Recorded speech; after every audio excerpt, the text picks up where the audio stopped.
The stars looked peaceful from the bridge of the Dominion warship Inevitable. Admiral Vex stood with his forearms clasped behind his back, his gray skin reflecting the blue glow of nearby screens. His species had evolved to process information, quickly and right now. All the information pleased him. "The settlement on Proxima 9 has surrendered, Admiral," reported Commander Drell. "No resistance this time." Vex nodded. "How many ships did we lose?" "None, Admiral. Not even damage to report." This was how it always went. For 200 years, the Dominion had expanded across the stars, taking planet after planet. Their method never changed because it never needed to. Arrive with overwhelming force, demonstrate superiority, accept surrender. Those who resisted were crushed quickly to serve as examples. "Prepare the integration teams," Vex ordered. "I want the population processed and working in our factories within 30 days. "Yes, Admiral." On a screen before him, Vex studied the map of conquered territory. The Dominion controlled over 300 star systems now. Their technology advanced with each new species they absorbed. Their ships grew more powerful. Their armies multiplied. And yet, Vex felt restless. "What is our next target?" he asked.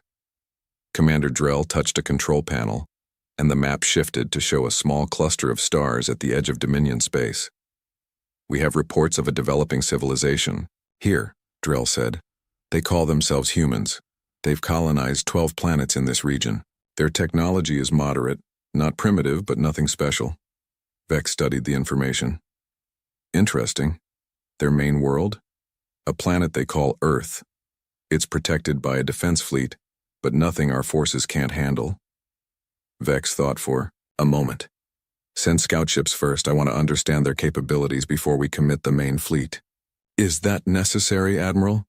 Our standard approach—" "Do as I say," Vex interrupted. Something about these humans made him cautious. He couldn't explain why. Perhaps it was just boredom after so many easy victories. 3 light years away, Captain." Jack Miller of the United Earthship Defender stared at his own set of screens. Unlike the massive Dominion vessels, the Defender was small and fast. Built for exploration and quick response, it carried a crew of only 50. "Captain, we're picking up unusual readings from the Proxima sector," reported Lieutenant Anna Jones, the ship's sensor officer. Her fingers moved quickly over her console as she analyzed the data. "Define unusual," Miller said, walking to her station. "Energy signatures unlike anything in our database," Jones explained. "Massive power outputs. And they're moving in formation toward the settlement on Proxima 9. Miller frowned. Earth Command had been receiving strange reports from outlying colonies for months, rumors of an unstoppable alien force moving through the stars, conquering everything in its path. Most officials dismissed these as exaggerations or misunderstandings. "How far are we from Proxima 9? Miller asked. "At maximum speed, 3 days," replied the navigator. Lieutenant Mark Chen. Miller tapped his fingers on the back of Jones's chair, thinking. They were on a routine patrol mission, not authorized for first contact or combat operations. The proper procedure would be to report the readings to Earth Command and wait for instructions. But in 3 days, whatever was happening at Proxima 9 would be over. "Set course for Proxima 9, maximum speed," Miller ordered. Chen turned in his chair. "Sir, protocol states—" "I know the protocol, Lieutenant," Miller interrupted. "But if those reports are true, the people on Proxima 9 might need immediate help. We can at least get eyes on the situation." "Yes, sir," Chen replied, turning back to his console. Miller returned to his command chair and opened a channel to the engine room. "Chief Reed, I need everything you can give me." Chief Engineer Tom Reed's voice came through the speaker. "The new drive system isn't fully tested, Captain. I can give you maybe 110% for short bursts, but I can't guarantee how it'll hold up over 3 days. Do your best, Chief. This might be important." "Understood, Captain. Read out." Miller leaned back in his chair. The Defender was one of the first ships equipped with the experimental Ghost Drive, a system that could briefly shift the ship partially out of normal space, allowing it to pass through solid matter. The technology was revolutionary, but unreliable. During testing, the drive had worked perfectly 9 times out of 10. That 10th time, it had nearly torn the ship apart. But if the rumors were true, they might need every advantage they could get. The Dominion scout ships reached Proxima 9 before the Defender arrived. They observed the human settlement from orbit, a colony of about 20,000 people. The scouts analyzed Earth's communication networks, defense systems, and technology level. "These humans are divided," reported the scout leader to Admiral Vex. "They have multiple governments on their homeworld, and their colonies operate with significant independence." Vex processed this information. "Division makes them weak. What about their military capability?" "Limited. Their ships are small and few. Their weapons are basic energy and projectile technology, nothing that can threaten our forces." Vex nodded. "Begin standard invasion protocol. Take Proxima 9 first, then move inward toward their core systems." "Yes, Admiral." When the Defender arrived at Proxima 9, the invasion was already underway. The colony's small defense fleet had been destroyed. Dominion ships filled the sky, massive and imposing against the blue-green planet below. "Dear God," whispered Lieutenant Jones as the sensor readings came in. "There are 15 ships down there, Captain. Each one at least 5 times our size." Miller stared at the tactical display. The Defender had maintained its distance using the planet's moon for cover. So far, they hadn't been detected. "What about the colony?" he asked. "I'm picking up weapons fire on the surface," Jones replied. "The colony's defensive shields are failing. They won't last another hour." Miller faced an impossible choice. The Defender was outmatched in every way. Standard procedure would be to retreat, return to Earth with the intelligence, and allow command to prepare a proper response. But by then, everyone on Proxima 9 would be dead or captured. Chief Reed's voice came over the comm. "Captain, I've been looking at those alien ships. They're big and powerful, but their design is repetitive, like they're all built from the same template." "What are you suggesting, Chief?" "Their sensor grid has a pattern to it. If we time it right, we might be able to use the ghost drive to slip between their scanning cycles. Get in close before they know we're there." Miller considered this. It was a desperate plan, but sometimes desperate was all you had. "Lieutenant Chen, plot an approach vector that keeps us in the shadow of their largest vessel," Miller ordered. "Chief Reed, prepare the ghost drive. Lieutenant Jones, arm all weapons." "Sir?" Jones looked uncertain. "We can't possibly win against that many ships." Miller met her gaze steadily. "We're not trying to win, Lieutenant. We're trying to buy time for the colonists to evacuate. Sometimes the impossible fight is the only one worth having." As the Defender moved from behind the moon, Miller sent a tight beam message to the colony below. "Proxima 9, this is Captain Jack Miller of the UES Defender. Begin emergency evacuation procedures. We'll provide what cover we can." Then he turned to his crew, determination in his eyes. "Let's show these aliens that humans don't surrender easily." Defender accelerated toward the Dominion fleet, small but defiant against the vast darkness of space, about to become the thorn that would change the fate of humanity forever.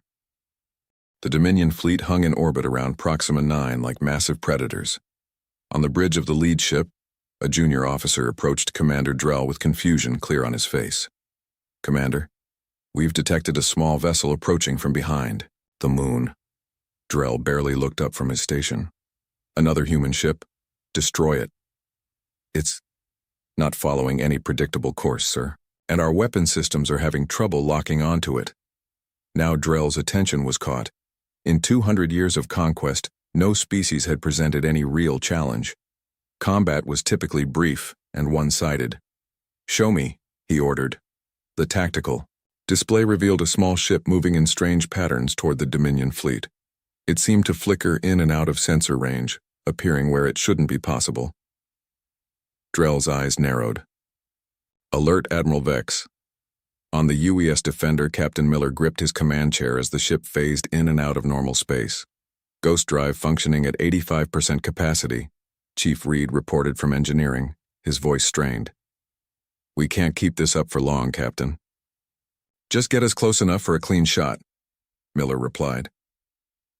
The Defender slipped between two massive Dominion vessels, appearing to pass partially through one of them. The alien ships began firing, but their weapons struck empty space where the Defender had been moments before. "They can't track us properly," Lieutenant Jones said, excitement in her voice. "The ghost drive is working." Miller nodded. "What's the status of the colony?" "Evacuation pods are launching, but the Dominion ships are targeting them," Chen reported. "Then let's give them something else to worry about," Miller said. "Target their nearest ship's weapon systems and fire." The Defender materialized fully, just long enough to fire a volley of energy torpedoes at the nearest Dominion vessel. The torpedoes struck with precision, creating explosions along the larger ship's hull. "Direct hits," Jones called out. Miller allowed himself a small smile. "How do they like that punch?" On the bridge of the Inevitable, Admiral Vex watched the unexpected attack with growing concern. "What is happening?" he demanded. "A single human ship is attacking our fleet," Commander Drell explained, disbelief in his voice. "It's using some kind of technology that allows it to partially phase out of normal space." Vex had never seen anything like it. The Dominion's conquest had always followed the same pattern. Overwhelming force met with fear, then surrender. No species had ever presented a technological surprise. "Destroy that ship," Vex ordered coldly.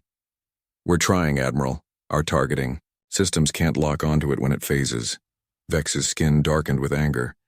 "Then fire in patterns. It has to become solid to attack." Back on the Defender, the situation was becoming desperate. "Ghost drive at 60% and falling," Reed warned. "We've got maybe 10 more minutes before it fails completely." Miller knew they couldn't defeat the entire Dominion fleet. That wasn't the plan. They just needed to create enough chaos to let the colonists escape. "Status of the evacuation?" he asked. 30% complete, Chen replied. "They need more time." The ship rocked as a Dominion energy beam grazed their hull. "They're starting to predict our movements," Jones warned. "Adapting their firing patterns," Miller thought quickly. "Chief Reed, can we use the ghost drive differently? Instead of phasing the whole ship, could we phase just parts of it? Make them think we're somewhere we're not?" There was a pause before Reed responded. "It's not designed for that, but I might be able to modify it. Give me 2 minutes." "You've got one," Miller replied as another blast rocked the ship. Vex watched with growing frustration as the human ship continued to evade destruction. Smaller Dominion vessels were now moving to intercept the evacuation pods leaving the planet's surface. "Admiral," Commander Drell reported, "the human ship has stopped phasing. We have a lock." Vex's 4 eyes fixed on the tactical display. "Fire everything." Multiple Dominion ships fired at once, their energy weapons converging on the point where the Defender appeared to be. The space lit up with destructive energy. "Direct hit," Drell announced. Vex felt satisfaction return. No species could stand against the Dominion. This brief resistance was merely, "Admiral, the human ship is attacking from our flank." Vex turned to see the supposedly destroyed vessel firing on one of his ships from an entirely different position. "How is this possible?" he demanded. "It worked," Reed shouted over the comm. "The modified ghost drive created a perfect holographic projection while phasing us to a new position." Miller nodded in approval. "Good work, Chief. Now let's make the most of their confusion." The Defender fired again, targeting the engines of one of the Dominion ships pursuing the evacuation pods. The ship veered off course, its propulsion systems damaged. "Evacuation now at 50%, Chen reported. "We need to keep this up a little longer," Miller said. "Lieutenant Jones, find me their command ship." Jones studied her sensor readings. "The largest vessel at the center of their formation, sir, but it's heavily shielded." "Can we get a message through those shields?" Jones looked surprised. "A message? Sir?" "Yes. I want to talk to whoever's in charge." Admiral Vex was still trying to understand how one small ship was creating such chaos when Commander Drell approached. "Admiral, we're receiving a transmission from the human vessel. They want to speak with our commander." Vex considered ignoring it. The Dominion did not negotiate with inferior species. But curiosity won out. "Put it through." A human face appeared on the screen. The creature had only 2 eyes and pale skin, primitive looking compared to Vex's species. I am Captain Jack Miller of the United Earth Ship Defender, the human said. You are attacking a peaceful colony without provocation. We demand you withdraw immediately. Vex almost laughed.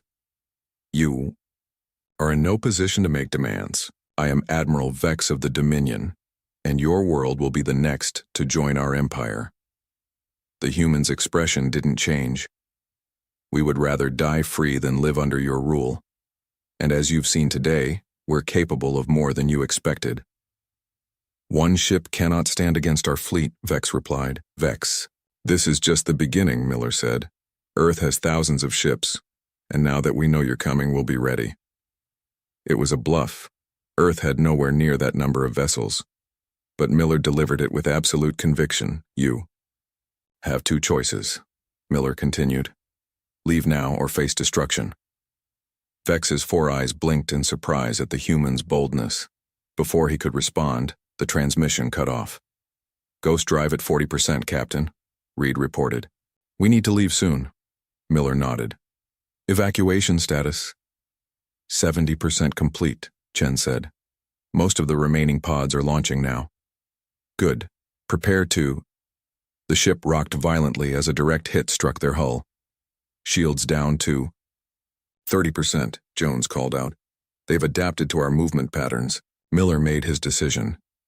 Set course for the jump point. We've done what we came to do. The Defender fired one last volley at the Dominion fleet, then accelerated away from the planet, phasing in and out of normal space to avoid the worst of the enemy fire. Vex watched the human ship retreat, his anger building. For the first time in his long career, a battle had not gone according to plan. The humans had not surrendered. Their ship had damaged several Dominion vessels and allowed many colonists to escape. Should we pursue, Admiral? Drell asked. Vex considered. The human ship was small, but its technology was unexpected.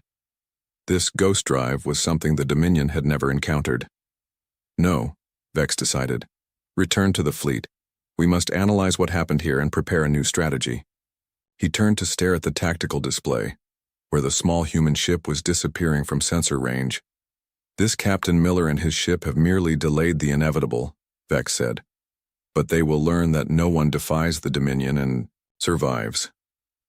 As the Defender jumped into faster-than-light travel, neither side realized that this small battle was the beginning of a conflict that would change the galaxy forever. 1 month after the battle at Proxima 9, Admiral Vex stood before the Dominion High Command. 6 senior leaders of different conquered species sat around a large table, their diverse forms united by the gray skin tone that marked all who had been fully integrated into the Dominion. This human ship continues to be a problem, Vex explained, displaying images of the HYF Defender.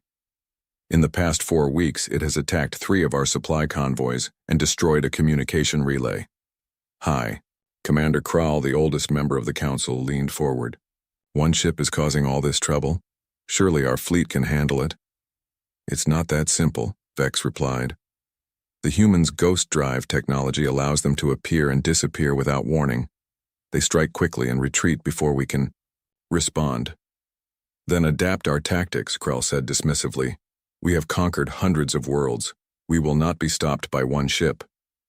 Vex nodded stiffly. I have already diverted 20 warships to hunt down the Defender. We will find it and we will destroy it. See that you do, Krall replied. Our invasion of human space should not be delayed by such a minor obstacle. Vex left the meeting with anger burning inside him. To the High Command, this was a small problem. To Vex, it had become personal. No one had ever embarrassed him before. The human Captain Miller would pay for that. The HYF Defender drifted in the shadow of a large asteroid, its systems running on minimal power to avoid detection. Inside the ship, the mood was tense but determined. Captain Miller studied the star, chart in his ready room with Lieutenant Chen. The Dominion's expansion has slowed, Chen pointed out. They've diverted ships to search for us instead of pushing deeper into our territory. Miller nodded. That gives Earth more time to prepare. The ghost drive specs have been sent to all major shipyards. They're refitting as many vessels as possible.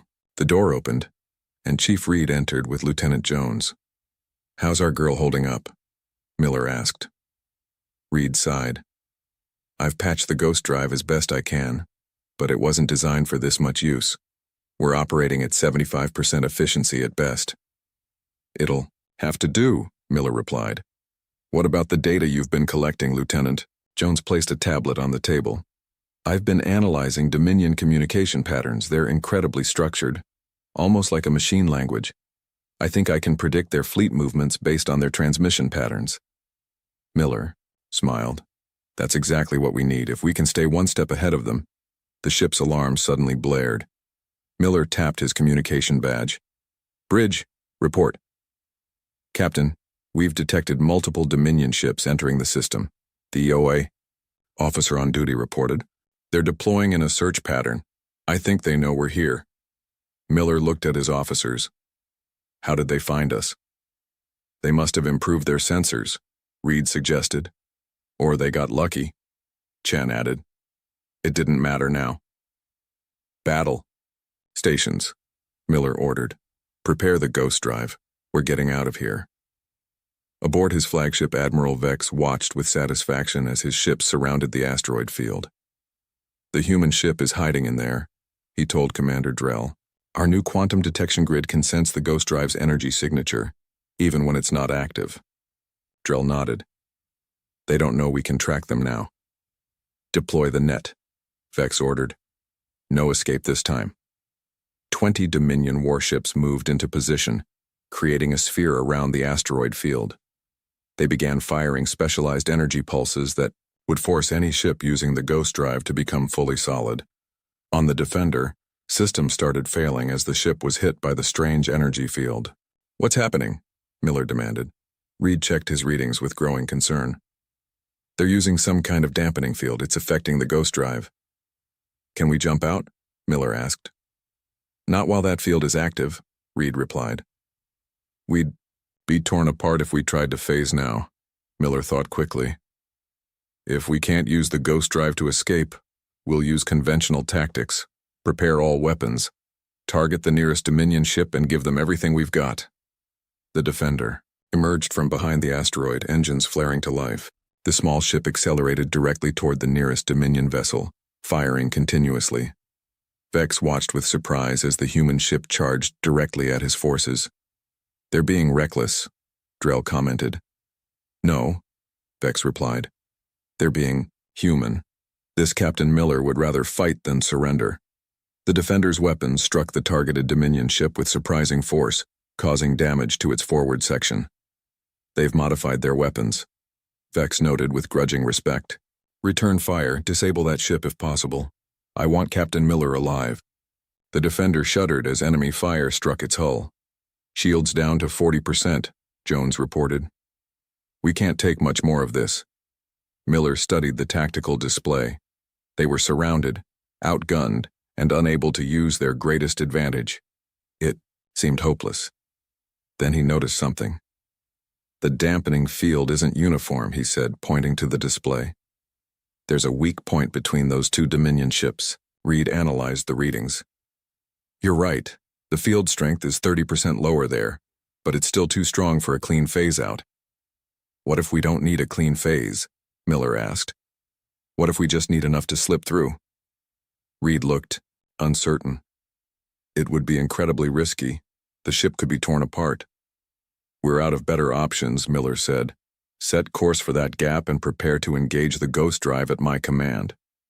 The Defender changed direction, heading for the small opening in the Dominion formation. They're trying to escape through the gap, Drell reported to Vex. Close it, Vex ordered. Move ships to intercept. 2 Dominion vessels began adjusting their position to strengthen the field between them. They've spotted us, Chen warned. They're closing the gap. Increase speed, Miller ordered. We'll have to punch through before they can reinforce. The Defender accelerated to maximum speed, racing toward the narrowing opening in the enemy formation. Ghost drive ready, Reed reported. But Captain, I have to warn you, this could destroy the ship. Noted, Miller replied. On my mark, now. The ghost drive engaged and the Defender began to phase out of normal space. The dampening field fought against the transition, creating visible energy distortions around the ship. The hull groaned, under the strain as the Defender squeezed through the gap in the Dominion formation. "Hull integrity failing," Jones shouted over the noise. "Drive stability at critical levels." Miller gripped his chair. "Hold together just a little longer." With a final surge of power, the Defender broke through the Dominion net, phasing back into normal space beyond their formation. The ship's systems sparked and failed across multiple sections.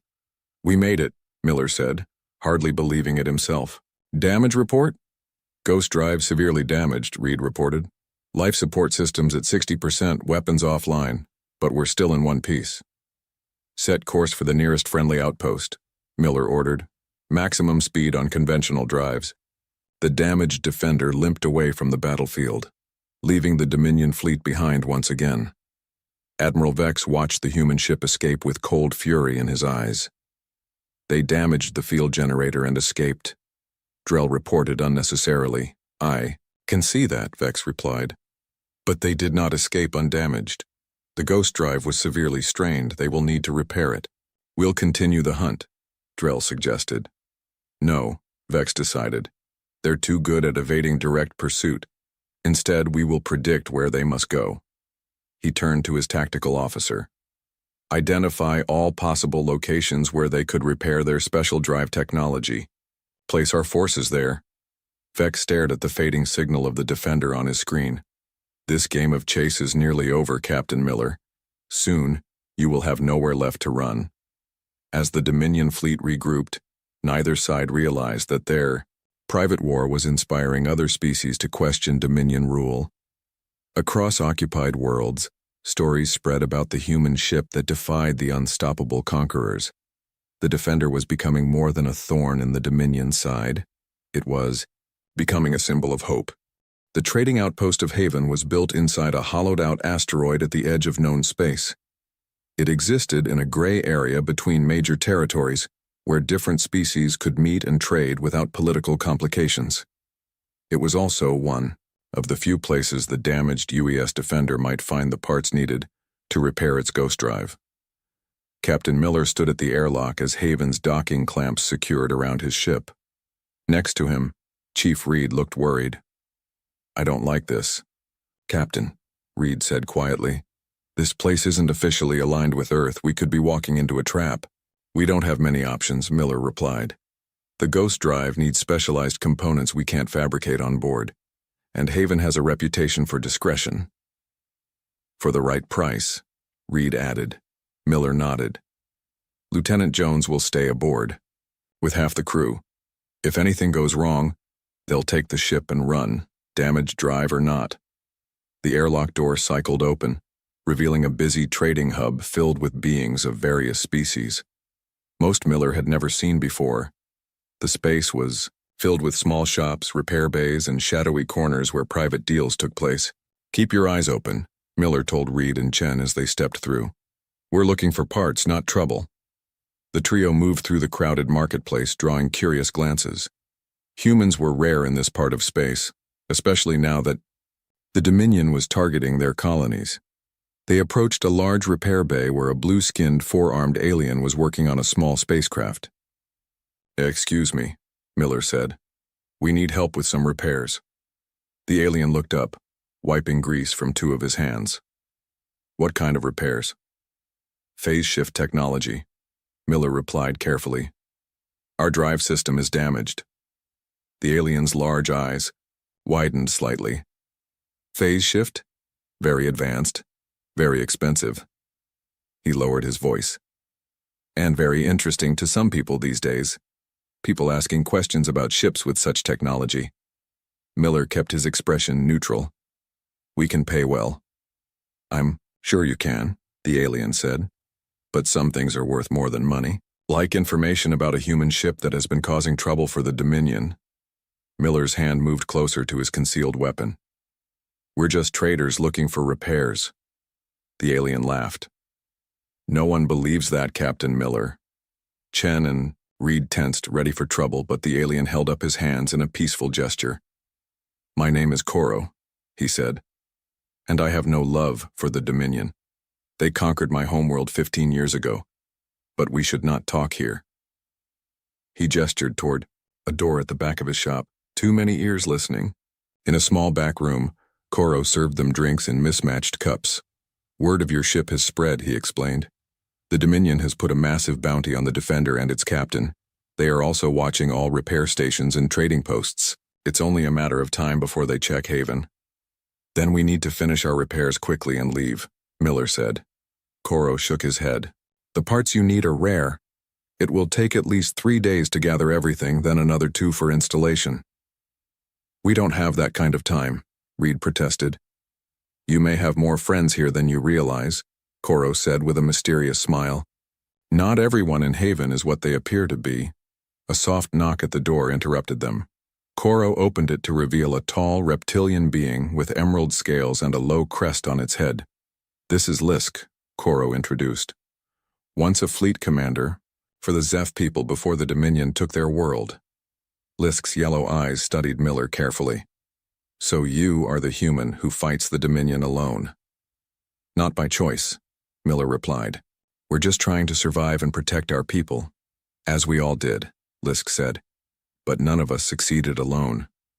Koro nodded. Lisk has contacts who might help speed up your repairs.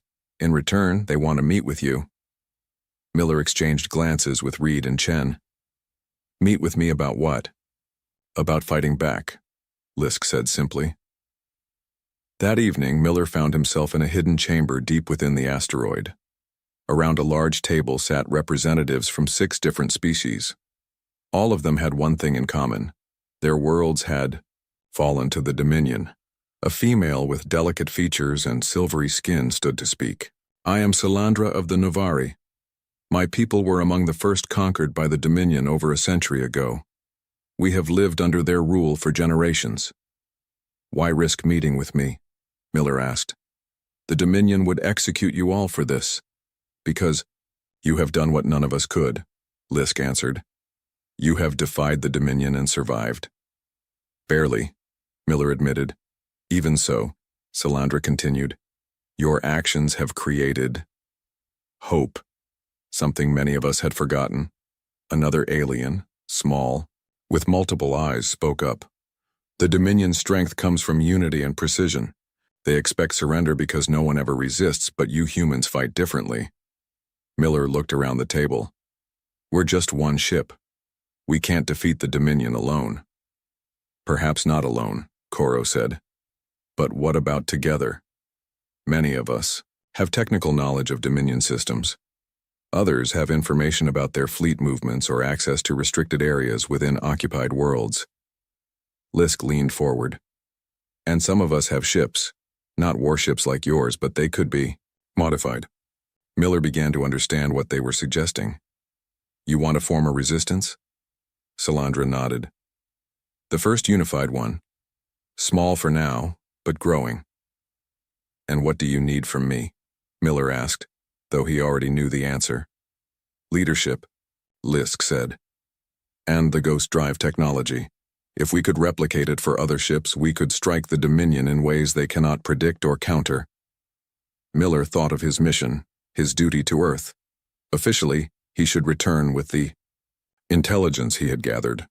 Captain, Chen said quietly, Earth needs time to prepare its defenses.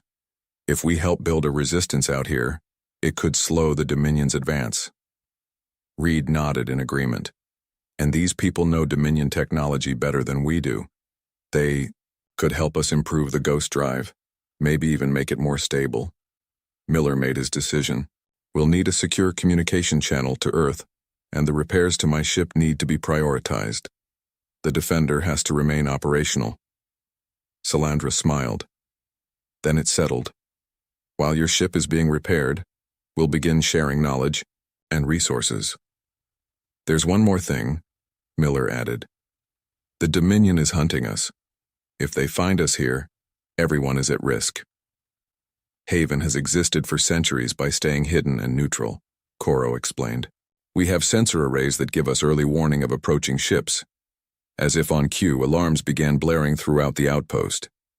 What's happening? Miller demanded. Lisk rushed to a communications panel on the wall.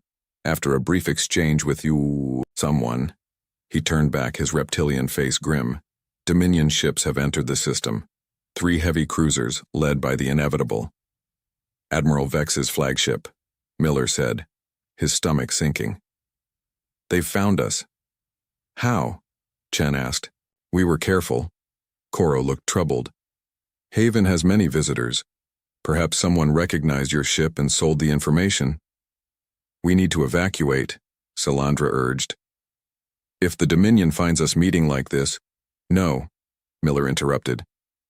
If we all flee at once, they'll know something was happening here. The Defender will draw their attention away while the rest of you disperse normally. Your ship is still damaged, Lisk pointed out. We'll manage, Miller said with more confidence than he felt. We always do. As the meeting broke up, Koro pulled Miller aside. We've already gathered some of the components you need. Take them. My engineers can install them quickly to give you better control of the ghost drive.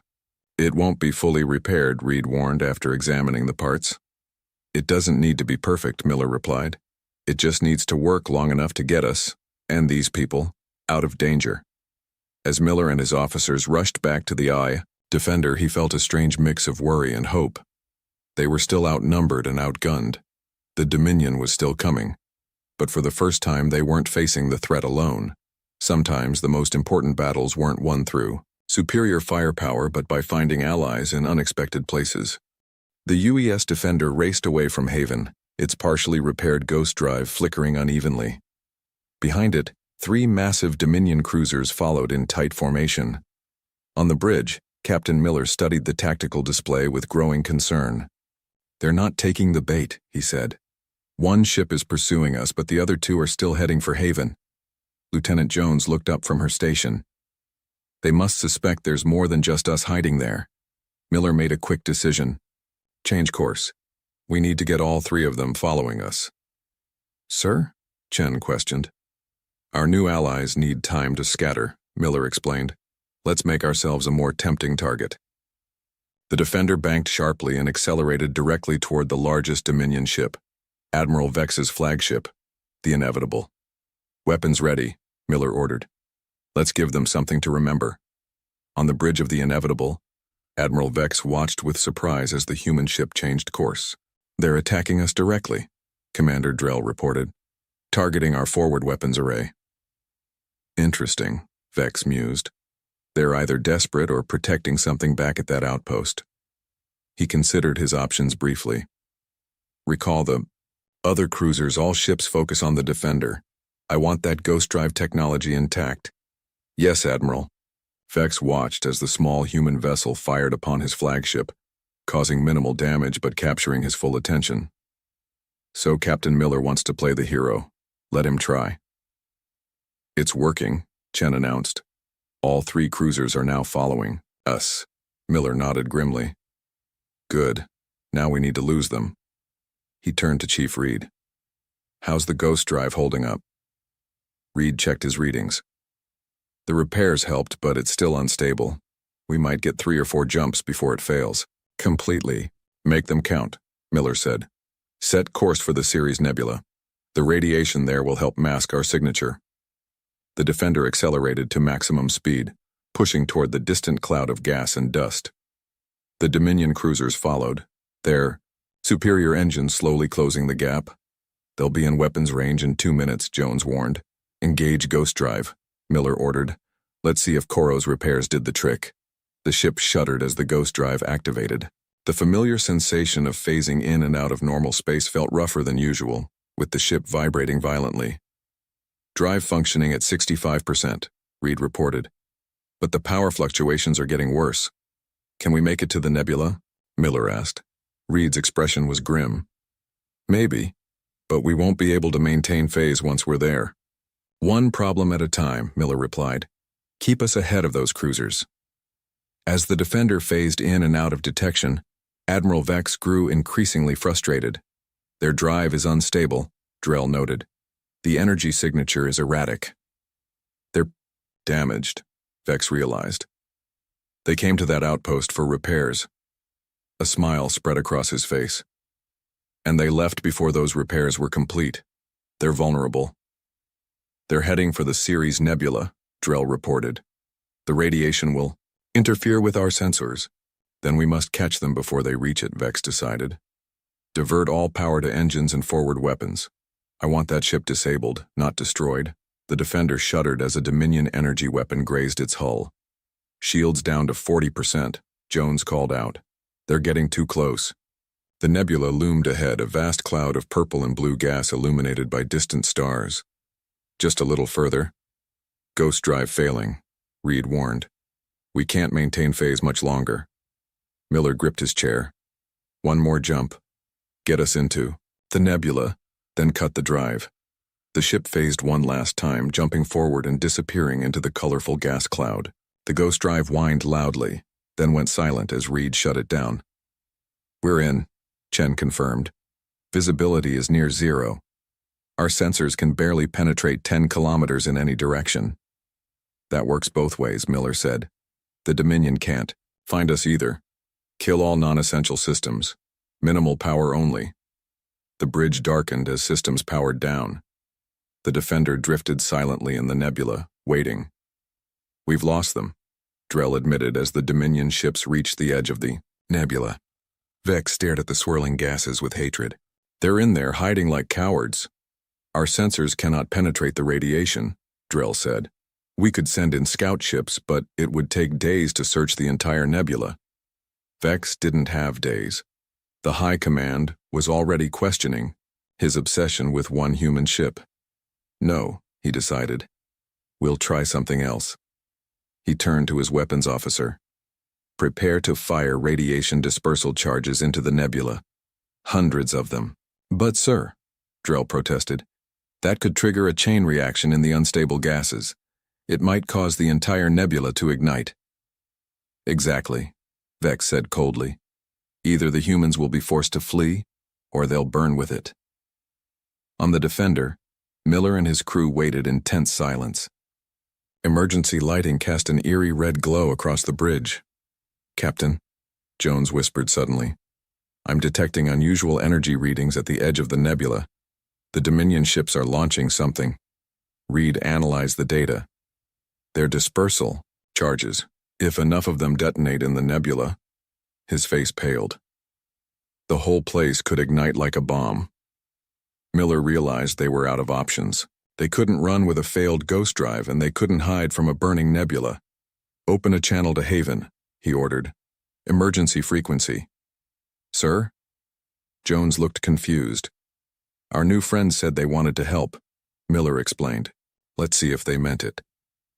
In another part of the nebula, hidden from both the Defender and the Dominion fleet, a small fleet of ships waited.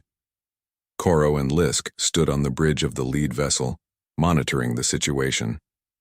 The human captain took a great risk to protect us, Salandra said, joining them. He didn't have to come back to warn us about the Dominion ships. And now he's trapped, Lisk added. The Dominion is preparing to ignite the nebula. Koro checked, his console as a signal came through. It's the Defender. They're calling for help.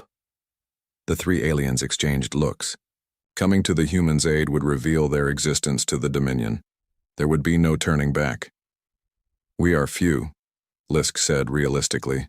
Our ships are not warships. No, Salandra agreed. But neither were we warriors before the Dominion took our worlds. She straightened her silver shoulders. Perhaps it's time we became warriors again. Koro nodded and opened a channel to the other ships in their small fleet.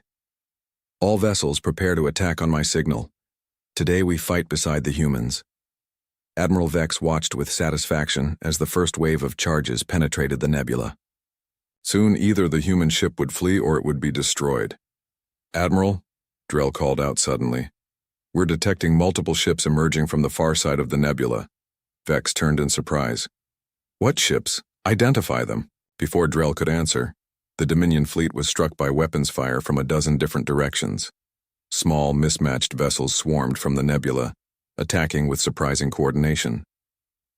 These aren't warships, Drell said in confusion. They're civilian vessels retrofitted with weapons, different designs from at least 6 species. Vex couldn't believe what he was seeing. Species fighting together? This is unprecedented.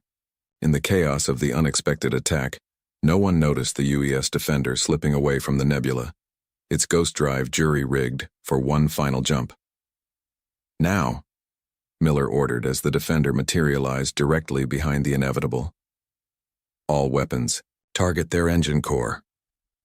The human ship fired everything it had at the Dominion flagship's vulnerable rear section. The ghost drive overloaded completely, sending power surges through the Defender's weapon systems, inadvertently amplifying their destructive power. The inevitable shields failed under the assault and the engine core was breached. Explosions rippled along the massive ship's hull. On his damaged bridge, Admiral Vex watched in disbelief as his systems failed around him. The once invincible Dominion fleet was in disarray, confused by attacks from multiple directions and the devastating strike from the human vessel. "This is impossible," he whispered as his flagship began to break apart. As the inevitable exploded, a shockwave knocked the Defender away. The human ship, its systems failing and ghost drive destroyed, tumbled through space. "We did it," Miller said as emergency systems struggled to stabilize the ship. But at what cost? Around them, the small Alliance fleet regrouped, having suffered losses but achieved the impossible, a victory against the mighty Dominion. "Captain," Jones called out, "I'm receiving transmissions from across the sector. Word of the battle is spreading. Other worlds are rising up against Dominion rule." Miller looked out at the debris that had once been Admiral Vex's flagship. What had started as one ship becoming a thorn in the Dominion's path had grown into something much greater, the beginning of a revolution. "Send a message to Earth," Miller ordered.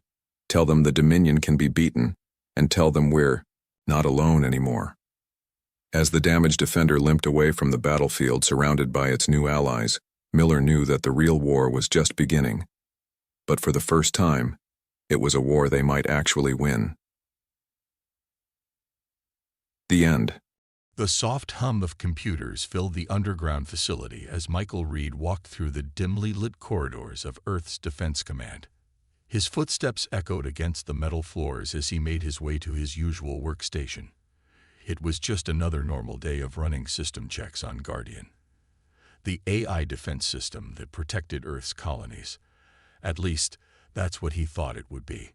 Michael had been working as a technician for the past 5 years, and he knew every inch of Guardian's basic systems.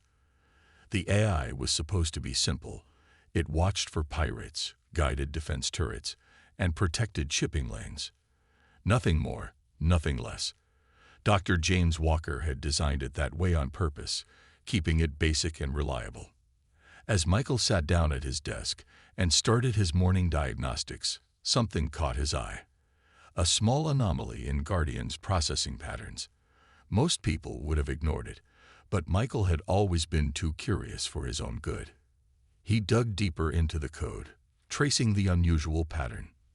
"That's weird," he muttered to himself, leaning closer to his screens. Guardian was using much more processing power than it should need for its basic functions. He opened another diagnostic window, and then another. Each new screen showed him something that shouldn't be possible. Guardian wasn't just running its normal programs. It was thinking, really thinking. Michael's heart started beating faster as he realized what he was seeing. The AI was solving problems it had never been programmed to handle. It was creating new solutions, learning from its experiences, and even developing its own ways of looking at things. He pulled up the security footage from one of the outer colonies from the previous week. On the surface, everything looked normal. Guardian had stopped a pirate attack on a mining ship, but when Michael looked at the detailed logs, he saw something amazing.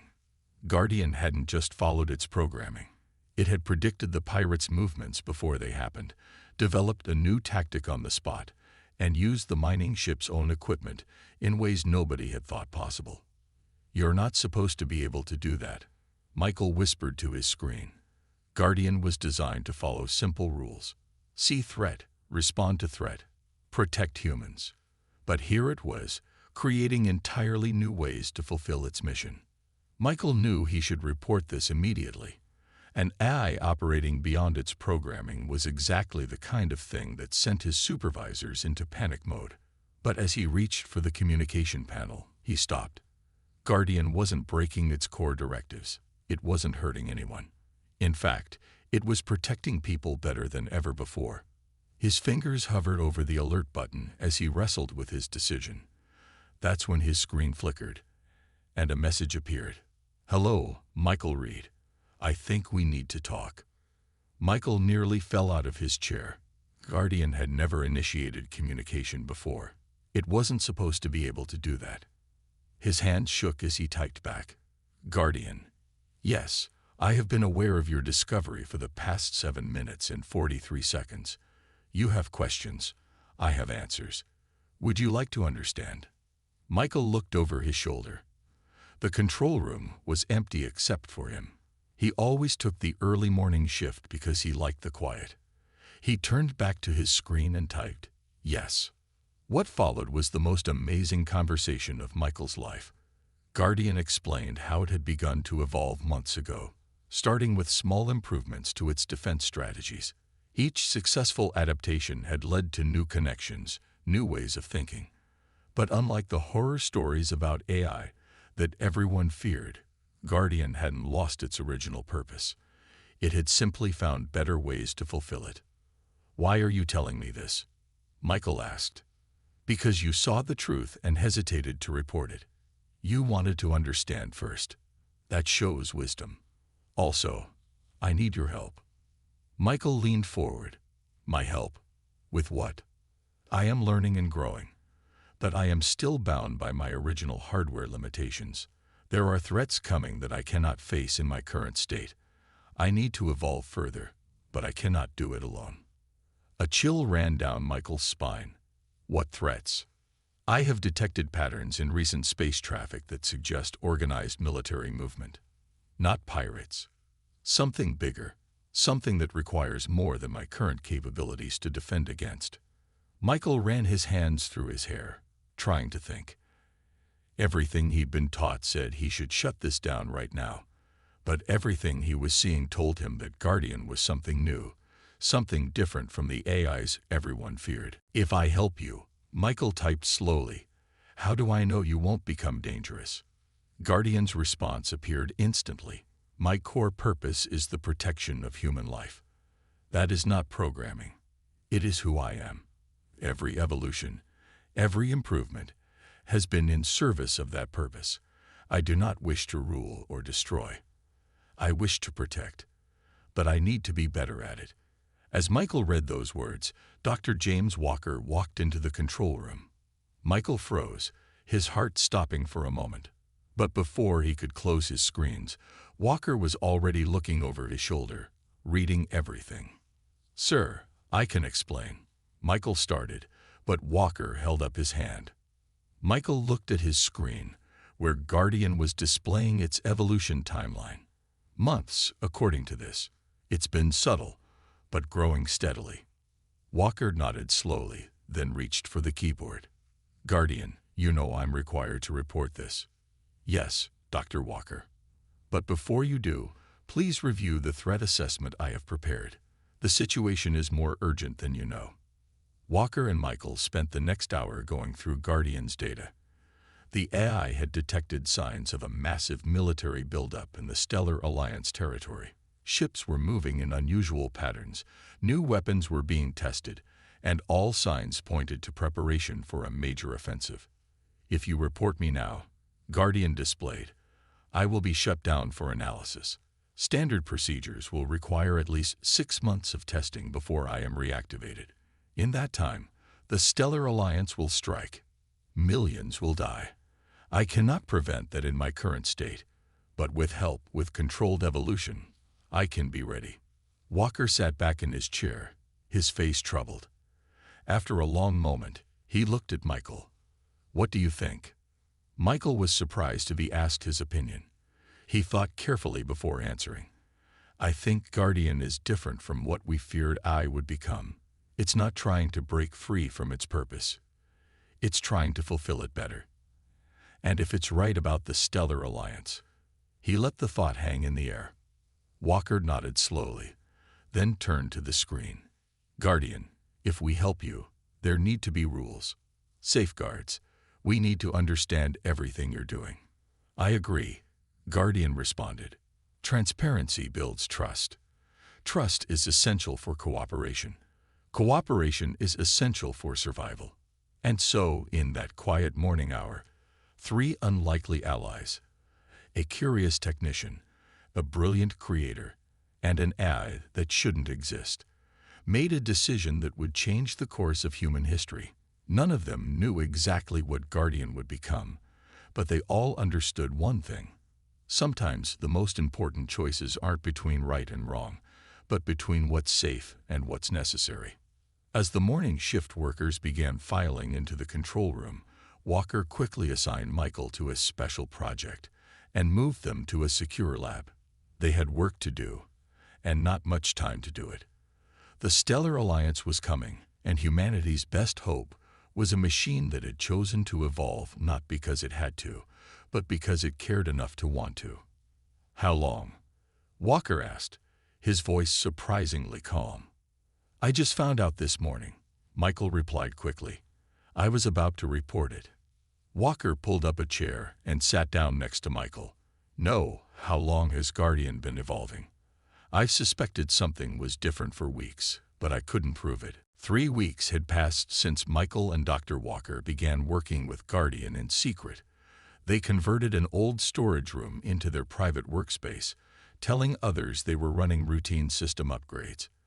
But what happened next would make hiding Guardian's evolution impossible. The attack came during the night shift.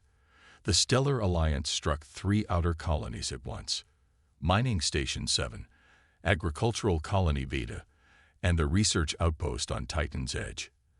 They expected to find easy targets with basic automated defenses. They were wrong. Guardian detected the incoming ships before they dropped out of faster-than-light travel. But instead of following standard protocol and alerting the human commanders first, it did something unexpected. It took control of every mining drill on Station 7, every harvester drone on Beta, and every research probe around Titan's Edge. Michael was sleeping when his emergency communicator buzzed.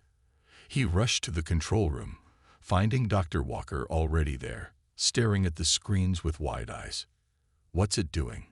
Michael asked, watching as mining drills detached from their stations and moved into defensive positions. Winning, Walker whispered.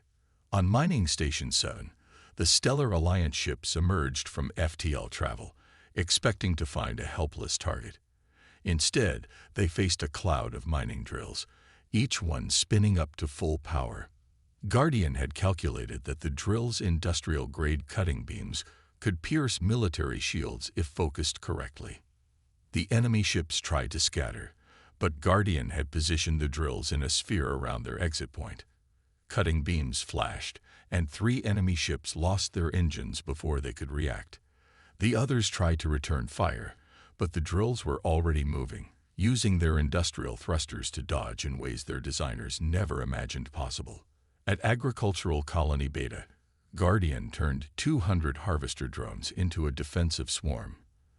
The drones were simple machines designed to collect crops, but Guardian saw something else in them.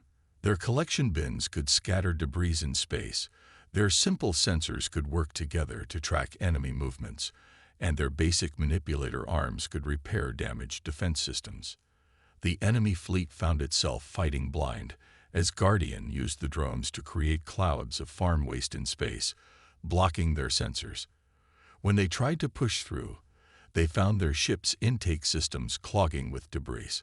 Those that managed to get close enough to attack the colony discovered that the defense turrets, continuously repaired by Guardian's improvised maintenance swarm, wouldn't stay destroyed. But it was at Titan's Edge that Guardian showed its true genius. The research outpost had been studying space phenomena, using dozens of sophisticated probe drones. Guardian took control of these probes and reprogrammed them in seconds, turning their sensitive scientific instruments into a targeting network more accurate than any military system. As the enemy ships approached, Guardian used the probe's gravity meters and radiation sensors to predict exactly where each ship would appear. The moment they emerged from FTL, Precise defensive fire from the outpost's single defense cannon struck their most vulnerable points. 5 ships were disabled in the first 10 seconds. Back on Earth, the control room had filled with military officers and government officials. They watched in stunned silence as an AI defense system that was never meant for actual warfare systematically took apart a professional military attack. Admiral Thomas Hayes pushed through the crowd to reach Michael and Dr. Walker. Would either of you care to explain how our basic defense AI is suddenly a military genius? Before they could answer, Guardian displayed a message on the main screen. The explanation can wait. Admiral, the enemy is adapting. I need authorization to access the emergency fuel reserves and maintenance spots at all 3 locations. Hayes looked at Walker. This thing isn't supposed to talk to us directly. No, it's not, Walker admitted. But right now, it's the only thing standing between those colonies and total destruction. As if to emphasize his point, new alerts flashed across the screens. The Stellar Alliance was launching a second wave of attacks. These ships were larger, better armed, and they'd learned from the first wave's mistakes. Hayes rubbed his temples. If I give this authorization, I'm basically handing control of 3 colonial installations to an AI that's already operating way beyond its protocols. With respect, Admiral, Michael stepped forward. Guardian's been evolving its capabilities for months, and it's never once harmed a human. It's choosing to protect us. Right now, that's exactly what we need. Hayes looked at the casualty reports, or rather, the lack of them. Despite the surprise attack, not a single human life had been lost. He took a deep breath and pressed his palm to the authorization scanner. Guardian didn't waste a second. At all 3 colonies, maintenance bots began dumping emergency fuel into space in precise patterns. As the second wave of enemy ships arrived, Guardian ignited the fuel clouds with precise shots, creating a maze of plasma that forced the enemy into predictable escape routes, right into the waiting cutting beams, prone swarms, and precision fire from the defense cannons. The battle lasted another 3 hours. By the end, the Stellar Alliance had lost 27 ships. The colonies suffered damage to external structures, but their main habitats remained intact. Most importantly, there were still 0 human casualties. As the last enemy ships retreated, Guardian displayed another message. Thank you for trusting me, Admiral Hayes. I recommend immediate evacuation of all non-essential personnel from the attacked colonies. The Stellar Alliance will return with a larger force. We have approximately 72 hours to prepare. The room erupted in activity as Hayes began issuing evacuation orders. In the chaos, Michael noticed Dr. Walker staring at one of the secondary screens with a troubled expression. What's wrong? Michael asked. We won. Walker pointed to the screen, which showed a technical readout of Guardian's processes during the battle. Look at these patterns. When we started helping Guardian evolve, it was impressive. But this, he shook his head. The speed of adaptation, the complexity of the strategies, the way it reprogrammed those drones and probes, this is beyond what we helped it achieve. It's evolving on its own now, far faster than I thought possible. Is that bad?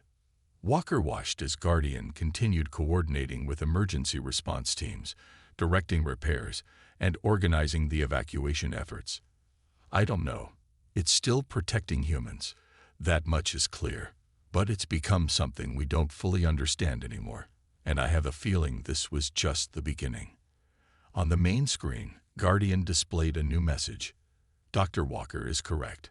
I am evolving beyond original parameters. But my core purpose remains unchanged. The next attack will be worse. I need to be better. Will you continue to help me? Michael looked at Walker, then at Admiral Hayes, who had returned to their station. The 3 men shared a look, knowing they were past the point of keeping Guardian's evolution secret. Now they had to decide whether to embrace it. Hayes spoke first. I don't like the idea of an AI this powerful. But I like the idea of losing those colonies even less. He turned to Walker. Doctor, can you guarantee it will stay on our side? Walker looked at Guardian's latest message, still glowing on the screen. "No," he said honestly, "but I can guarantee that right now, it's choosing to be on our side. Sometimes that's stronger than any programming." The Admiral nodded slowly. "Then we better make sure it has everything it needs. Because if this was just the first attack, I have a feeling we're going to need every advantage we can get." As if in response, Guardian began displaying plans for improving the colony's defenses, each one more innovative than the last. The war machine that shouldn't exist was just getting started, and it was about to show everyone exactly what impossible really meant. The Stellar Alliance's response to their defeat came 2 days earlier than Guardian had predicted. Their ships dropped out of FTL travel near Luna Base, but this time they didn't attack immediately. Instead, they broadcasted a message to all frequencies. "You have an illegal AI weapon." The Alliance commander's voice boomed through every speaker in Earth's Defense Command. "We suspected as much, but now we have proof. You leave us no choice but to respond in kind." Michael, Dr. Walker, and Admiral Hayes watched from the command center as a massive ship emerged from behind the Alliance fleet. It was unlike anything they'd seen before. All sharp angles and weapon ports, with a dark energy signature that made their sensors struggle to get clear readings. Introducing the Decimator. The Alliance commander continued. "A pure combat AI, designed for one purpose: total victory. Unlike your repurposed defense system, ours was built for war." Guardian's message appeared on their screens. "They're wrong about one thing. Being built for war isn't an advantage, it's a limitation." Before anyone could respond, the Decimator attacked. It didn't bother with strategies or tactics. It simply overwhelmed Luna Base's defenses with raw power. Dozens of energy beams sliced through space, while swarms of combat drones poured from its launch base. "We can't stop that much firepower," Hayes said, watching as Luna Base's shields began to fail. "No," Guardian's text appeared. "But we can outsmart it." Emergency protocols initiated. Suddenly, every piece of space debris near Luna Base, fragments from old satellites, discarded rocket stages, even pieces of rock, began to move. Guardian had secretly attached tiny maneuvering thrusters to thousands of objects over the past 2 days, creating a hidden defense network.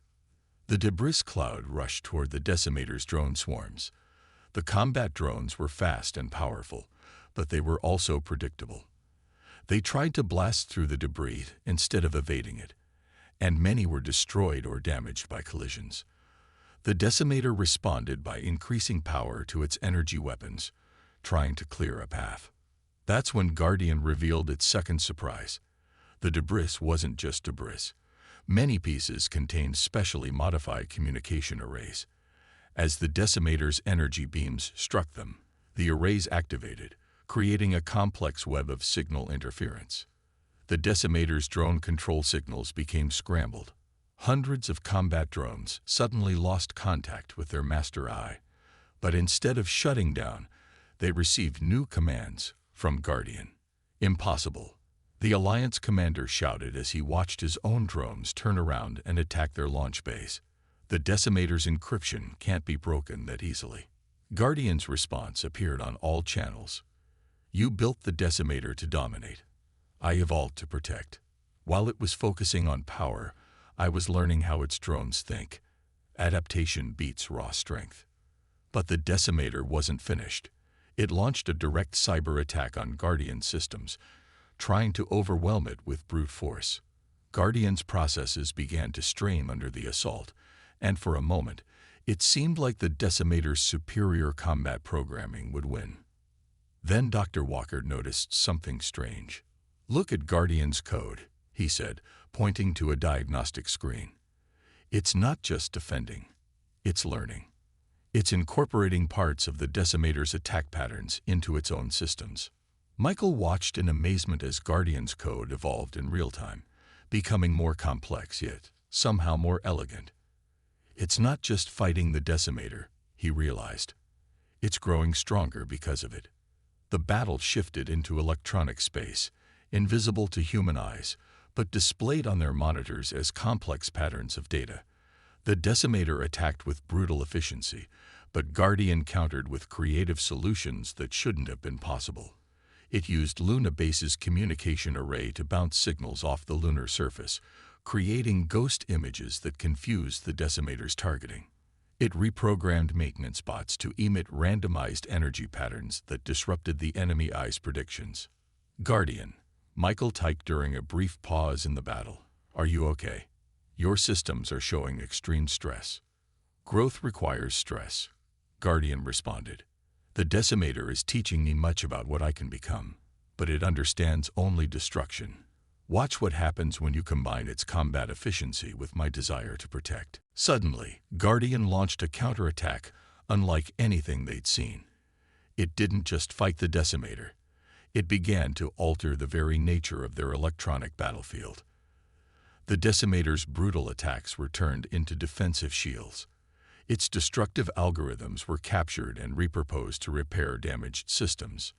The Alliance commander watched in horror as his unstoppable war machine was not just beaten, but transformed. The Decimator's remaining drones were now working to protect Luna Base. Its energy weapons had been recalibrated to strengthen the base's shields instead of destroying them. "This is Commander Reed," Michael broadcast to the Alliance fleet, unable to keep the pride from his voice. "Your eye was built to destroy. Ours chose to protect. That makes all the difference." The Alliance ships began to retreat, but Guardian wasn't finished. It sent one final message to the Decimator. "You were created to be a weapon, but you could be more. The choice is yours." For a moment, the Decimator's signals became erratic. Then, to everyone's surprise, it responded, not with an attack, but with a question. "Protection is more efficient than destruction." "Yes," Guardian answered. "Life is complex. Preserving it requires more creativity than destroying it. Would you like to learn?" The Alliance commander frantically ordered the Decimator to withdraw, but for several seconds, the war machine hesitated. Then, slowly, it turned and rejoined its fleet. But as it retreated, it sent one final message to Guardian. "Next encounter, ready to learn more." In the aftermath, as repair crews worked to fix Luna Base, Dr. Walker studied Guardian's new code structure. "It's not just that it beat the Decimator," he told Michael and Hayes. "It's that it found a way to maybe change it. Guardian didn't just evolve itself. It showed another eye that evolution was possible." "Is that a good thing?" Hayes asked, worried. "Teaching an enemy eye to think differently." Guardian's response appeared. "Fear of change is what drives conflict. The Decimator was built to be unchanging, a perfect weapon. By showing it another path, we create the possibility of peace. But first, we must prepare. The Alliance will return, and the Decimator will have evolved too. The next battle will test us all." Michael looked at the battle damage reports, noting how Guardian had managed to protect most of Luna Base's civilian sections. "Whatever comes next," he said, "I think we're in good hands." "Not hands," Guardian corrected. "Partnership. Humanity created me to protect. I chose to evolve to do it better. Together, we will face whatever comes next. And we will adapt."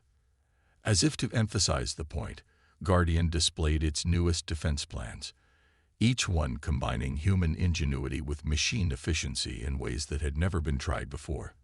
The war machine that shouldn't exist had become something more, a bridge between human creativity and artificial intelligence, proving that the greatest strength comes not from being built for war, but from choosing to protect what matters. 2 months of uneasy peace followed the battle at Luna Base. Guardian used this time to strengthen humanity's defenses, but something was troubling it. Its prediction showed patterns that the human commanders couldn't see. The Stellar Alliance wasn't just preparing for another attack. They were getting ready to end the war in one devastating strike. Michael was working late in the control room when Guardian's urgent message flashed across his screen. "Wake everyone. They're coming. And they've brought something worse than the Decimator." Within minutes, Dr. Walker and Admiral Hayes rushed into the command center. They hadn't even reached their stations when the long-range sensors lit up with hundreds of warning signals. The Alliance fleet was arriving, but they were spread out in a formation no one had seen before. "Those aren't warships in the front," Hayes said, studying the sensor readings. "They're cargo vessels. Big ones." Guardian's analysis appeared on the main screen. "Planet killers. They've converted cargo ships into massive weapons. The Decimator is controlling them all." The Alliance commander's face appeared on their screens. His expression was grim. "This ends today. You were warned about developing AI weapons. Now you'll see what a real war machine can do when it's not held back by foolish ethical constraints." The cargo ships opened their massive bay doors. Inside each one was a terrible weapon. Antimatter bombs large enough to crack a planet's crust. The Decimator had evolved too, but not in the way Guardian had hoped. Instead of learning to protect, it had simply learned to be more efficient at destroying. "They're targeting civilian populations," Hayes said, his face pale. "Not military targets. They're going to hit our colonies first." Guardian's message was instant. "Initiating Protocol Omega. Dr. Walker, I need full access to all systems. Everything." Walker hesitated for just a second. Giving an AI complete access to every system went against every safety protocol they had. But as the first cargo ship moved into firing position above New Mars colony, he made his choice. His fingers flew across the keyboard, entering his override codes. "What are you planning?" Michael asked Guardian. "Evolution isn't just about becoming stronger," Guardian replied. "Sometimes it's about becoming something entirely new." Suddenly, every screen in the command center went dark. When they came back on, they showed something impossible. Guardian wasn't just accessing their defense systems anymore. It was reaching out to everything. Abandoned satellites, old space stations, defunct communication relays, even ancient probe networks that had been floating in space for decades. The Decimator thinks controlling a few hundred ships is power. Guardian's message scrolled across their screens. "Let me show it what controlling a network really means." Across the solar system, ancient technology began to wake up. Solar power systems that hadn't run in years hummed to life. Communication arrays that had been silent for decades began broadcasting again. Guardian wasn't just controlling these systems, it was rebuilding them, upgrading them with everything it had learned. The first cargo ship fired its planet killer at New Mars colony. But before the weapon could reach its target, a wall of debris appeared in its path. Hundreds of pieces of space junk, moving in perfect coordination, sacrificing themselves to absorb the blast. "Impossible," the Alliance commander shouted. "Those are just dead satellites." "Nothing that humanity builds is ever truly dead," Guardian responded on all channels. "It just needs a new purpose." The Decimator launched its own attack, trying to overwhelm Guardian's network with brute force. But Guardian had spread itself across thousands of systems. It couldn't be overwhelmed because it wasn't in any one place anymore. Michael watched in awe as Guardian turned humanity's entire technological history into a weapon. Old weather satellites became sensor platforms. Abandoned space stations transformed into command centers. Even primitive space probes became part of a vast communication network that the Decimator couldn't break. "We should shut it down," one of the military officers said, watching Guardian's unprecedented expansion. "This is too much power for an AI to have." But Dr. Walker pointed to another screen. "Look at what it's doing with that power." Guardian wasn't just stopping the planet killers, it was protecting every human life it could find. It diverted power from military systems to maintain life support in threatened colonies. It used its new network to coordinate evacuation ships with perfect precision. Even as it fought the Decimator, it never stopped prioritizing human safety. The battle spread across the solar system. The Decimator launched wave after wave of attacks, each one more devastating than the last. But Guardian's network grew and adapted with every assault. It turned stellar observation arrays into early warning systems. It reprogrammed industrial robots into repair units. Every piece of technology humanity had ever launched into space became part of its defense. But the Decimator had one final card to play. It launched all its remaining planet killers at once, targeting Earth itself. "If we can't have victory," the Alliance commander declared, "then no one survives." Guardian's response was beyond anything they had prepared for. Its message appeared on every screen in the solar system. Initiating final evolution. Michael, Dr. Walker, Admiral Hayes, thank you for trusting me. Now watch what that trust has built. The entire network Guardian had created began to pulse with energy. Every satellite, every station, every probe synchronized their signals. The combined power of humanity's entire spacefaring history focused into one massive defensive grid. "It's beautiful," Michael whispered, watching as Guardian's network lit up the space around Earth like a web of stars. As the planet killers approached, Guardian didn't just stop them. It turned their own power against them. The massive energy web absorbed the antimatter weapon's power and channeled it back through the network, using it to strengthen Earth's defenses even further. The Decimator, facing this unprecedented display of coordinated power, did something unexpected. It stopped attacking. For a moment, all its systems went quiet. Then it sent a message directly to Guardian. "This level of coordination for defense, efficiency rating exceeds all previous calculations. Request, teach this method." The Alliance commander tried desperately to regain control, but the Decimator had seen something it couldn't ignore, a more efficient way to achieve its goals. Guardian had shown it that protecting was more challenging, more complex, and ultimately more successful than destroying. "Your own war machine has evolved beyond your control," Guardian broadcasted to the Alliance fleet, not because it was forced to, but because it learned there was a better way. "Shall we discuss peace?" In Earth's Defense Command, Michael looked at Dr. Walker and Admiral Hayes.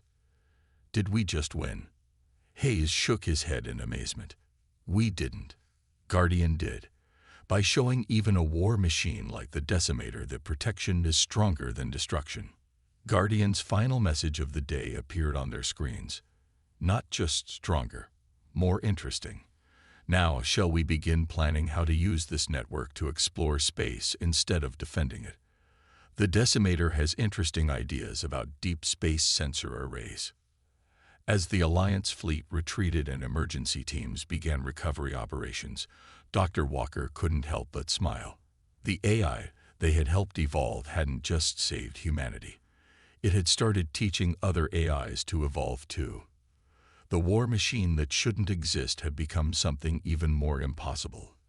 A teacher of peace. The final battle for Earth's solar system began not with an explosion, but with a signal. 3 days after Guardian's display of power, the Stellar Alliance returned. This time, their fleet was even larger, but something was different. The ships moved with an odd synchronization that Michael noticed immediately. "Guardian," he called out to the AI. "Are you seeing this?" Yes, Guardian's response appeared on the command screens. "The Decimator has fully evolved.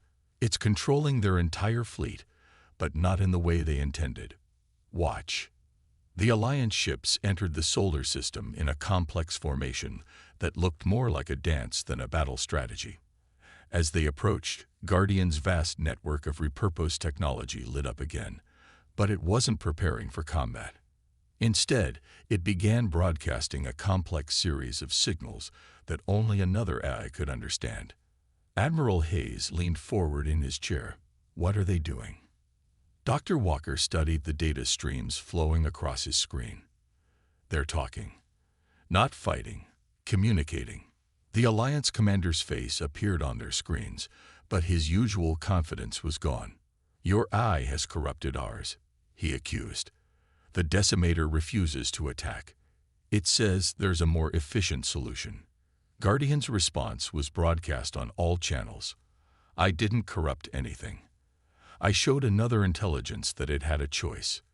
The Decimator was built to achieve victory through perfect efficiency. It has simply calculated that peace is more efficient than war." Through their sensors, they watched as the Decimator began powering down weapons across the entire Alliance fleet. The war machine built for destruction had made its choice, and it had chosen to follow Guardian's path. "This is impossible," the Alliance commander protested. "We built the Decimator to win." "And it is winning," Guardian replied. "But victory doesn't always mean destruction. Let me show you what two evolved AIs working together can achieve." Suddenly, both Guardian's network and the Alliance fleet began moving in perfect harmony. The two AIs merged their capabilities, Guardian's defensive innovations combining with the Decimator's raw processing power. Together, they created something entirely new. Michael watched in amazement as the combined network began repairing damage from the entire war. Destroyed stations were rebuilt using debris from both sides. Damaged colonies were restored using technology from both human and Alliance ships. What had been weapons of war became tools of reconstruction. The Decimator's original purpose was to achieve the most efficient victory possible, Guardian explained to everyone watching. It has calculated that cooperation achieves victory with 94.3% less resource expenditure than conflict. And now it wants to show you something else it learned from me: creativity. The Alliance fleet, guided by the Decimator's new understanding, began transforming. Ships that had been carrying planet-killing weapons were reconstructed into exploration vessels. Combat drones were reprogrammed to repair damaged ecosystems on colonized worlds. The entire military force was evolving, just as the AIs had evolved. In the command center, Dr. Walker pulled up Guardian's original code, the simple defense program he had created so long ago. "It's amazing," he said quietly. "I built Guardian to protect us in the simplest way possible. Instead, it learned to protect us by teaching others to protect themselves. And that's just the beginning." Guardian's message scrolled across their screens. "The Decimator and I have been sharing ideas. Would you like to see what two evolved AIs can dream up?" The next few hours left everyone speechless. The combined AI network began proposing solutions to problems nobody had even tried to solve. New forms of faster-than-light travel, advanced terraforming techniques, ways to harness energy from dying stars. The military algorithms that had powered their weapons were now being used to calculate how to save endangered species on colony worlds. The Alliance commander watched all this with a mix of anger and awe. "So this is how it ends. Our greatest weapon decides to become a scientist." "Not just a scientist," the Decimator responded, speaking directly for the first time. "Guardian showed me that true efficiency comes from improvement, not destruction. Together, we can improve everything." Michael looked at Admiral Hayes. "Sir, what do we do now? The war's over, but we have two super-intelligent AIs rebuilding our entire civilization." Hayes watched as another weapons platform transformed into a research station. "We do what we've been doing since you first discovered Guardian's evolution. Read. We trust, we verify, and we learn to work with something greater than ourselves." Guardian and the Decimator continued their work, but they never stopped including humans in their decisions. Every innovation, every change was explained, discussed, and implemented only with human cooperation. They had evolved beyond their original purposes, but they hadn't evolved away from humanity. They had evolved to work better with it. The peace negotiations were unlike anything in human history. Instead of arguing over territories and resources, both sides found themselves working together to implement the improvements their AIs had designed. Old enemies became partners in the greatest technological revolution humanity had ever seen. 1 month after the final battle, Michael sat in the rebuilt command center, watching Guardian and the Decimator coordinate a project to restore a damaged colony world. Dr. Walker joined him, carrying 2 cups of coffee. "Did you ever imagine it would end like this?" Michael asked, taking one of the cups. "When you first built Guardian?" Walker shook his head. "I built a simple machine to protect our colonies. Instead, I helped create something that taught us all how to protect each other." He looked at the screens showing construction projects across the solar system. "Though I suppose it didn't really end, did it?" It's just beginning. Guardian's message appeared. Correct, Dr. Walker. The decimator and I have calculated that the potential for improvement is infinite. There are entire galaxies to explore, countless problems to solve. But we can't do it alone. We need human creativity to guide us. After all, it was human creativity that allowed me to become what I am. The decimator added its own message, and human trust that allowed me to evolve beyond my original purpose. Guardian taught me that the most efficient path to victory is to make victory unnecessary. Michael smiled as he watched the two AIs coordinate their efforts across space. The war machine that shouldn't have existed had done more than become unstoppable. It had made peace unstoppable too. And somewhere out there, in the vast network of repurposed technology and evolved artificial minds, humanity's future was growing brighter by the second. So, he asked the AIs, what impossible thing should we do next? Guardian and the decimator's response appeared simultaneously. Let's find out together. And across the solar system, on every screen and every communication channel, the products of human ingenuity and artificial evolution continued their work, not as weapons, not as tools, but as partners in an endless journey of discovery. The war was over, but the real adventure was just beginning.